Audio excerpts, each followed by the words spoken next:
So today's topic is minimisation of DFA.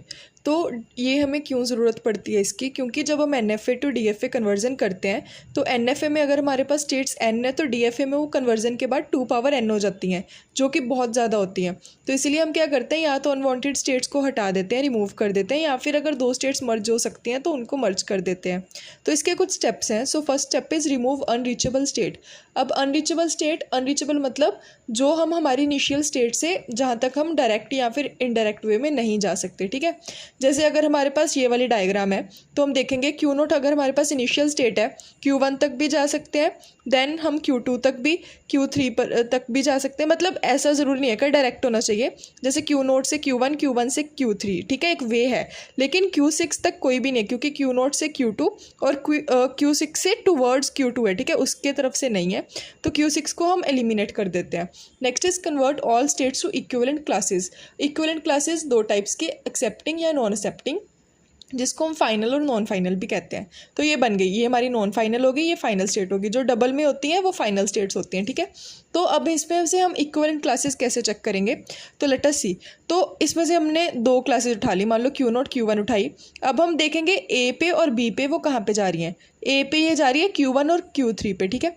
अब इसकी एक कंडीशन होती है इक्विवेलेंट क्लास की कि दोनों जो है ना वो एक ही ग्रुप में होने चाहिए।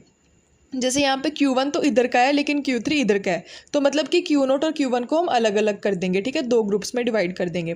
अब अलग अलग हो गए। अब हम चेक करेंगे Q नोट और Q2। अब Q नोट और Q2 चेक किया तो वो भी सेम, Q1 और Q3 दोनों अलग अलग में है, तो अब Q2 को हम इधरली साइड रख देंगे, ठीक है। लेकिन अब Q नोट को हमने दोनों के साथ देख लिया, Q1 साथ भी Q2 के साथ भी, मतलब ये एक ग्रुप बन गया। दूसरा, अब देखेंगे कि Q1 Q2 एक साथ में रह सकता है, क्या ये इक्विवेलेंट क्लास है, ये नहीं। तो वो कैसे देखेंगे हम, Q1 और Q2 Q3 में जा रहे हैं, ठीक है, सेम ग्रुप में जा रहे हैं, ठीक है। तो ये हमारे पास क्या आ गया, एक दूसरा ग्रुप आ गया, ठीक है। अब उसके बाद हमारे पास आया ये तीसरा ग्रुप और ये चौथा ग्रुप, ठीक है। ये हमारे पास पाई 1 आ गई, इसमें हमारे पास 4 ग्रुप्स बन गए, ठीक है। G1 को 2 में बांटा और G2 को भी 2 में हमने बांट दिया। अब पाई 2 को जब हम बनाएंगे तो पाई 1 को कंसिडर करेंगे। Q नोट तो एज इट इज़ इसको फर्दर डिवाइड नहीं कर सकते, Q3 को भी फर्दर नहीं कर सकते। Q1 Q2 को अगेन हम चेक करेंगे कि क्या वो सेम ग्रुप में लाई कर रहा है, येस। तो ये हमारे पास इसके ऊपर बार लगा देंगे कि फाइनल स्टेट है, सेम Q4 और Q5 के लिए। अब हमारे पास जो हमने क्या करना था कि मिनिमाइज़ करना था। तो पहले क्या थे, 7 स्टेट्स थे, ये देखो हमारे पास 7 थी, सबसे पहले हमने 6 बनाई इसकी, देन अब 4 ही रह गई। तो ये होता है मिनिमाइजेशन ऑफ डीएफए, ठीक है।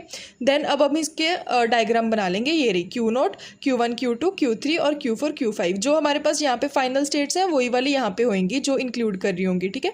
और यहीं से हम इसको बनाएंगे, ठीक है। It is minimise DF.